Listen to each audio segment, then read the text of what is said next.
பினாங்கில் நேற்று முதல் பிளாஸ்டிக் பைகள் பயன்பாடு இன்மை திட்டம் நடைமுறைக்கு வந்துள்ளது. இதன் மூலம் மாநிலத்தில் உள்ள சூப்பர் மார்க்கெட்டுகள், கடைகள், உணவகங்கள், எரிபொருள் நிலையங்கள், மருந்தகங்கள், வர்த்தக நிலையங்கள் உள்ளிட்ட அனைத்து வணிக நிறுவனங்களிலும் பிளாஸ்டிக் பைகள் வழங்கப்பட மாட்டாது.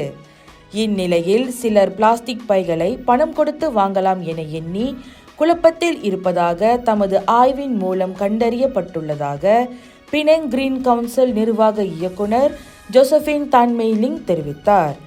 எனவே முதல் 6 மாதங்கள் இதை விளக்கும் விதமாக பிரச்சார நடவடிக்கைகள் தீவிரமாக மேற்கொள்ளப்படும். கடந்த 2009ஆம் ஆண்டு அறிமுகமான இலவச பிளாஸ்டிக் பைகள் இல்லை என்னும் திட்டத்தில் பினாங்கு மாநில முன்னோடியாக திகழ்கிறது. இதற்கு முன்பு திங்கள் முதல் புதன் வரை பிளாஸ்டிக் பைகள் வழங்கப்படாது என்பதுடன் வியாழன் மற்றும் வெள்ளி ஆகிய நாட்களில் ஒரு பிளாஸ்டிக் பையுக்கு ரிங்கேட் மலேசியா 1 கட்டணம் விதிக்கப்பட்டது. 2009 முதல் இதுவரை இத்திட்டத்தின் மூலம் பினாங்கு அரசுக்கு ரிங்கேட் மலேசியா 8 மில்லியன் வருமானம் கிடைத்துள்ளது என குறிப்பிடத்தக்கது. இந்தியர்களின் இதய குரல் மக்களோசை.